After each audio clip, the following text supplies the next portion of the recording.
Riders आरे के सभी subscribers, इस वीडियो के सारे व्यूअर्स और इंडिया के सारे राइडर्स को रोहन का सैल्यूट फ्रॉम पुणे। पुणे तिथे कायोने।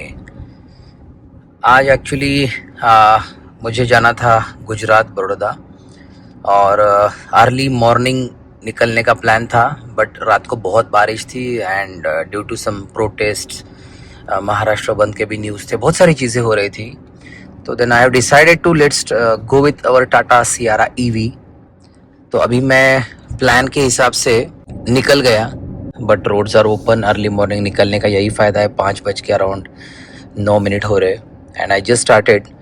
मैंने बैटरी रात को ही चार्ज कर ली थी ईवी स्टेशन पे जाके, जिसका शॉर्ट वीडियो मैंने डाल दिया ऑलरेडी। और आप अगर देखोगे तो अराउंड 510 की रेंज दिखा रहा है 99% में। और इसका जो स्मार्ट रूट प्लानर है बेसिकली, उसका भी मैं अभी यूज़ करने वाला हूँ कि कहाँ पे चार्ज करना है and automatically it will suggest how to plan and all that. तो पहला ड्राइव आज है। पिछली जो रेंज मैंने निकाली है गाड़ी से, या रेंज जो मिली है मुझे सिटी में, लगभग 300 किलोमीटर के आसपास चलाने के बाद मैंने इसको चार्ज किया था। तो अगर वो रेंज अगर आप देखोगे तो it was around 550 kilometres almost. तो which is not bad with regular driving condition, AC on and eco mode mostly, because in city I felt eco is good, although I feel sometimes out of power city drive के मुकाबले, but चलता है। अगर आपको एक 50-60 kilometre की extra range मिल रही है एंड आपका एक ऑफिस आवर्स में या वीक डेज में चार्जिंग का टाइम बच रहा है, देन व्हाई नॉट। तो गुजरात में वाया मुंबई जाऊंगा and it is showing around 10 hours to reach there. Welcome back guys. Plan में थोड़ा सा चेंज हो गया था एक्चुअली। कुछ इमरजेंसी काम के कारण मैं तलेगांव के टोल से वापस चला गया था। मतलब लगभग मेरे घर से 25 किलोमीटर दूर, 26 किलोमीटर दूर तक ही जा पाया। वहाँ से फिर मैं निकल गया था। अब हुआ ये कि मुझे आज ही वापस निकलना था, तो मैंने वापस रूट पकड़ लिया है। और जैसे कि आप देख सकते हो कि मेरी इनिशियल मशक्क़त चल रही है। क्रूज़ कंट्रोल इसका जो है वो है एडाप्टिव क्रूज़ कंट्रोल, मतलब कि सामने के गाड़ी की स्पीड जितनी कम ज़्यादा होगी उसके हिसाब से ये अपनी स्पीड कम ज़्यादा करेगी। और आपने जो टॉप स्पीड सेट करके रखी है, जैसे मैंने 90 करके रखी है, तो उस हिसाब से चलती है। तो ये सारे फीचर्स का मैं अभी फ़ायदा ले रहा हूँ। आप देख रहे हो कि without steering also I can drive the car. जब भी मैं स्टीयरिंग छोड़ता हूँ तो कुछ सेकंड्स में डिस्प्ले में आ जाता है कि प्लीज़ होल्ड द स्टीयरिंग। अगर रस्तों के दोनों तरफ मार्किंग है, इनिशियल ऑब्जर्वेशन बता रहा हूँ, तो वो बराबर से ट्राई करता है कि लेन के सेंटर में रखे। मुझे नहीं पता कि आपको HUD में दिख रहा है कि नहीं, but HUD works flawlessly and it gives ample amount of information. तो इस डिस्प्ले में ज़्यादा देखने की ज़रूरत नहीं पड़ती, but you have to get used to it. आप एक बार उसको यूज टू हो जाओगे तो फिर आपके लिए कोई बड़ी बात नहीं है। शॉर्ट बैटरी का अपडेट दे देता हूँ। घर से निकला अभी तब अराउंड 90% के आसपास या 88% के आसपास बैटरी थी। अभी हार्डली मैं कुछ 15-20 किलोमीटर आया हूँ। तो चार्जिंग का मैप में जैसे दिखाता है ईवी का, वैसे इसमें दिखाया। मैंने वापी के आसपास का चार्जिंग लगाया, जो यहाँ से कुछ 276 किलोमीटर अभी बाकी है और अराउंड 8:40 के आसपास इवनिंग को मैं पहुँचूँगा। अभी लगभग 2:44 PM का टाइम हो रहा है। ये तो ब्यूटीफुल नज़र आप देख रहे हो। इस तरफ वाटरफॉल पता नहीं आ रहा है कि नहीं, मोबाइल में शायद पीछे चला गया पहाड़ी के। ये लोनावाला से पहले का है और ये जो टनल है इसका तो मज़ा ही कुछ और है। कामशेत टनल छोटा सा है, ऐसे कई टनल, इतना मज़ा आता है ना। और बारिश बहुत है, इसलिए it is going to be a challenging drive. 10 घंटे की ड्राइव है एंड अभी यहाँ पे मुझे मैप में अगर आप देखोगे तो लिख के आ चुका है कि गुजरात हाईवे बारिश के कारण बंद है, तो it may take a time. बाकी एडाप्टिव क्रूज कंट्रोल परफेक्ट काम कर रहा है इवन इन बारिश, क्योंकि बहुत कीचड़ और पानी उड़ता है सेंसर्स पे, फिर भी it is working flawlessly. You can see automatic वो स्पीड कम कर रहा है सामने वाले व्हीकल के हिसाब से। वाइपर्स ऑटोमेटिक अच्छे काम कर रहे हैं। रियर वाइपर कभी कभी काम करता है जहाँ चाहिए जहाँ काम नहीं कर रहा है, क्योंकि उसका सेंसर पता नहीं क्या इसका है, अभी तक लॉजिक समझ नहीं आया। अब मुझे लग रहा है डर, क्योंकि निकल तो चुका हूँ, बट जिस तरह से मुंबई से और मतलब न्यूज़ सुन रहा हूँ इन बिटवीन रेडियो में, it is not encouraging at all.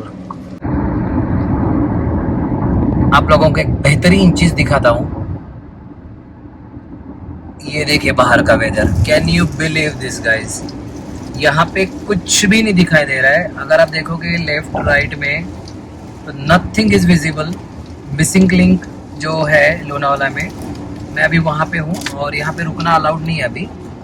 But if you look at that, यहाँ पे कुछ भी नहीं दिख रहा है। आप देखो दोनों तरफ इतना फॉग है कि इट्स एज गुड एज बादलों के बीच हम लोग चल रहे हैं। सो वेरी ब्यूटीफुल, बहुत ही मस्त लग रहा है। Weather is too good and it's very dark. Even 3:15 PM in the afternoon it's so dark. तो अभी दूसरे टनल में एंट्री करते हैं। There are 2 tunnels and in between ये ब्रिज है। Just look at the Sierra ad near Lonavala. Welcome to Mumbai. Mumbai में भी बारिश का आज बहुत ज़्यादा प्रेडिक्शन है। बारिश का क्या भरोसा नहीं है, कहीं है कहीं नहीं है। तो I am going to continue, लेकिन पहुंचने का टाइम अभी भी 1 मिनट कम नहीं हुआ है, उल्टा बढ़ ही गया है। तो that is also going to be a challenge. अभी भी 68% बैटरी बाकी है। 391 की रेंज दिखा रहा है। मैंने जस्ट AC ऑफ किया था कुछ टाइम के लिए, जस्ट टू सी कि कितना रेंज में बढ़ावा आ रहा है। तो 50 to 60 किलोमीटर्स की रेंज जो है वो ऐड हो जाती है जब हम AC को ऑफ करते हैं। आप लोगों में से कई लोग रेंज एक्चुअल कितनी आ रही है उसके लिए भी ये वीडियो देख रहे होंगे। बट देखिए, रेंज का मैं आप लोगों को खुलासा करूंगा जब मैं कहीं चार्जिंग पे रुकूंगा। पर ड्राइविंग कंडीशन में अगर आप देखोगे तो ड्राइविंग कंडीशन में मैं जैसे हम नॉर्मल गाड़ी चलाते हैं, अपार्ट फ्रॉम दैट मुंबई के एग्जिट में आ चुका हूँ और बारिश फॉर्चुनेटली अभी थोड़ी सी कम हुई है एंड अभी लगभग 59% बैटरी बाकी है एंड 355 की रेंज दिखा रहा है। मुझे लगता है मैं लगभग 180 किलोमीटर तो आ ही गया हूँ घर से, तो वो आपको बाद में क्लियर करता हूँ। बट इसके अगर आप 2-3 फीचर्स देखोगे, जैसे मैंने बताया था कि सिटी में अगर आप एडाप्टिव क्रूज कंट्रोल चलाते हो तो आपको वो डिस्टेंस जो गाड़ी के साथ मेंटेन करती है, it gets difficult.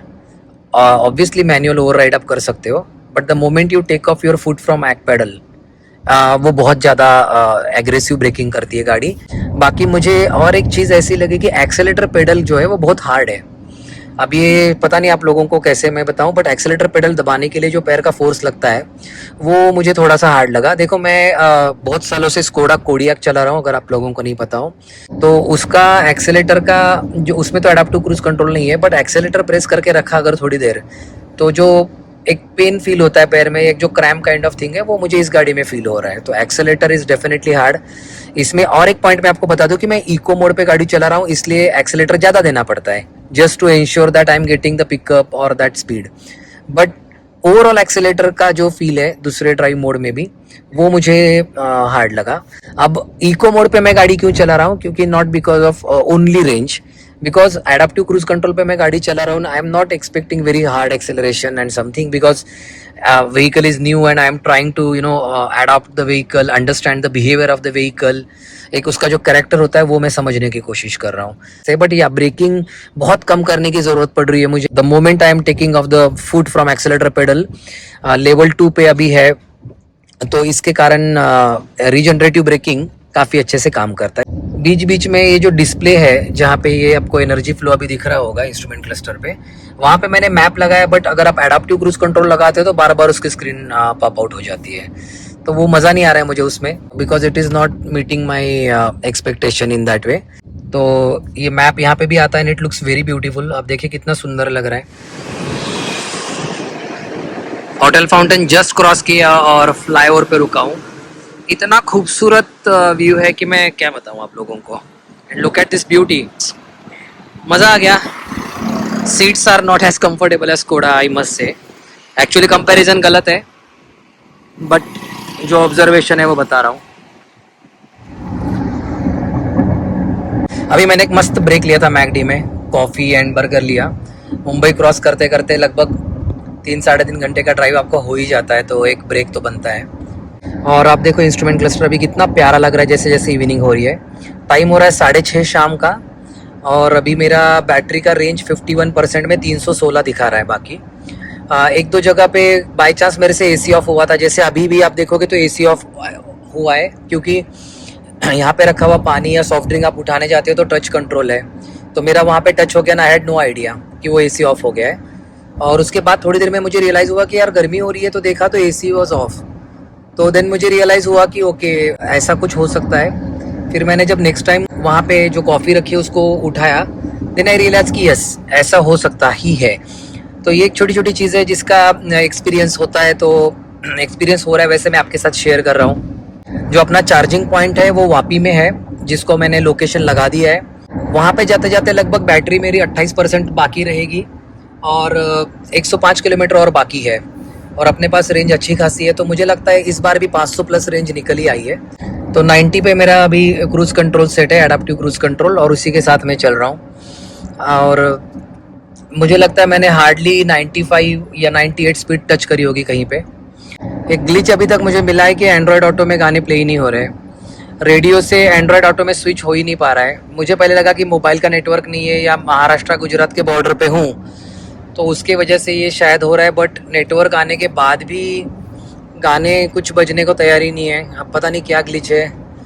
Adaptive cruise control है, कुछ सिचुएशन में एग्जिट हो जाता है, तो I am trying to analyse कि कौन से ऐसे सिचुएशंस है जिसमें वो खुद को एग्जिट कर देता है